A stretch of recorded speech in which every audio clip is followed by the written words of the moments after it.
पोषण पखवाड़े के अंतर्गत अम्मा की रसोई में आपका स्वागत है। का नदीना Thakur, WCT Shimla urban.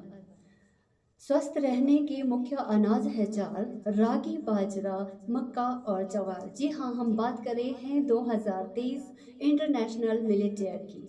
Millet यानी कि मोटा अनाज। मोटे अनाज की ब्रांडिंग श्री अन्न के रूप में की गई है। श्री अन्न यानी मोटा अनाज हमारे स्वास्थ्य के लिए यह किस तरह से लाभदायक है और किस तरह से इसका प्रयोग हमें करना चाहिए। जब हम बात करते हैं मोटे अनाज की, तो मोटे अनाज में और भी अनाज आते हैं, जैसे मूंग, जौ, जई, बहुत सारे अनाज आते हैं, लेकिन यह मुख्य अनाज है जिनको उपयोग करने से हमारे स्वास्थ्य में लाभ हो सकता है।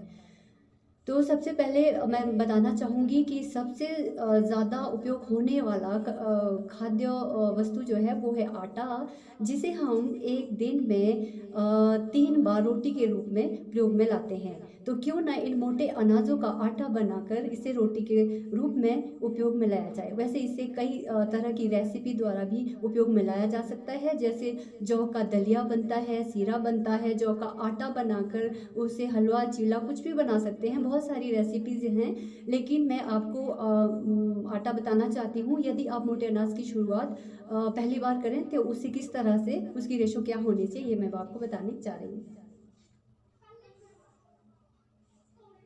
मैं रिकमेंड करूँगी, बेहतर होगा कि यदि आप साबुत अनाज घर पर लाएं, उसे धोएं, सुखाएं, अलग अलग पीसें और अलग अलग स्टोर करें। मैंने भी 1 हफ्ते पहले यह आटा घर पर ही बनाया था और इसके अच्छे रिजल्ट भी होते हैं। यदि अब मैं आपको मिक्सचर बताती हूँ कि किस तरह से इसका मिक्सचर बनाना है।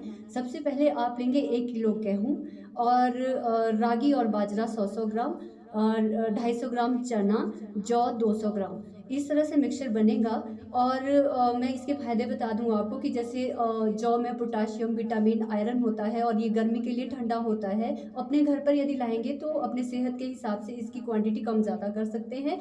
और चना है, प्रोटीन है उसमें, डायबिटीज़ से बचाव करता है, फाइबर होता है, कब्ज़ नहीं होती है चने से, आयरन होता है उसमें और प्रोटीन की मात्रा भी अधिक होती है। फिर हम बात करते हैं रागी की, तो रागी रोगों से लड़ने की क्षमता होती है, उसमें कैलोरीज होती है, कैल्शियम होता है, कोलेस्ट्रॉल कंट्रोल रखता है और हेयर और स्किन के लिए यह बहुत अच्छा है। फिर हम बात करते हैं बाजरा की, तो न्यूट्रिशन की मात्रा इसमें अधिक होती है। और हम गेहूं की बात करें तो गेहूं में यदि ये सब चीज़ें मिलाएंगे तो वह ग्लूटेन बढ़ने नहीं देगा।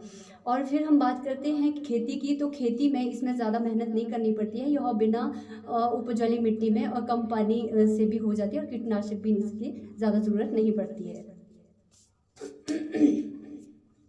अनाज के और भी फायदे हैं, जैसे यह इससे अर्थराइटिस की प्रॉब्लम नहीं होती है और इम्यूनिटी स्ट्रॉन्ग करता है। कोई भी इन्फेक्शन, UTI जैसे कोई भी इन्फेक्शन नहीं होते हैं। और इससे यह जो है हार्ट को स्ट्रॉन्ग करता है, किडनी को स्वस्थ रखता है, पेट की समस्या नहीं होने देते हैं ये मोटे अनाज।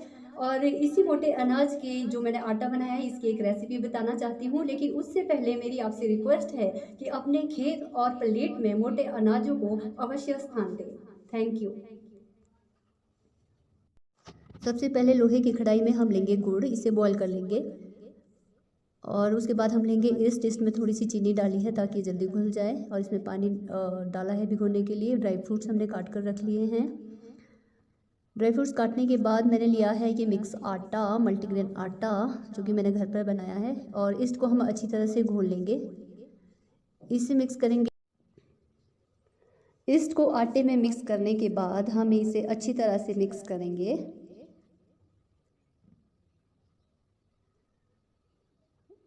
और मिक्स करने के बाद हमने जो गुड़ बॉईल किया था, हम इसे छान कर एक बाउल में उल्टा लेंगे। थोड़ा सा ठंडा होने के बाद इसे हम घोल के लिए इस्तेमाल करेंगे।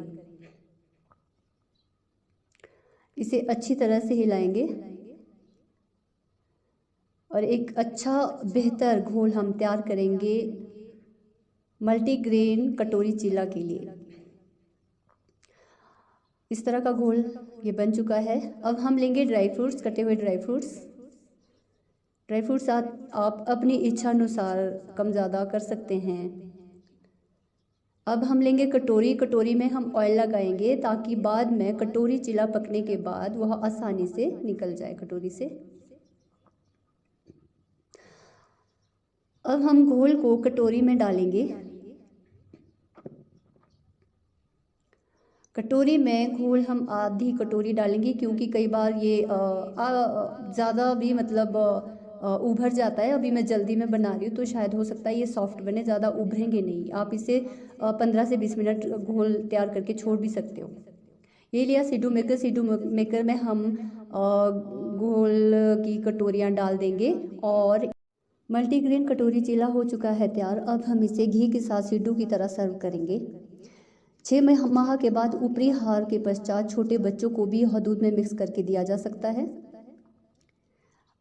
अम्मा की रसोई में आप सभी भी मल्टीग्रेन आटे का उपयोग करें। धन्यवाद।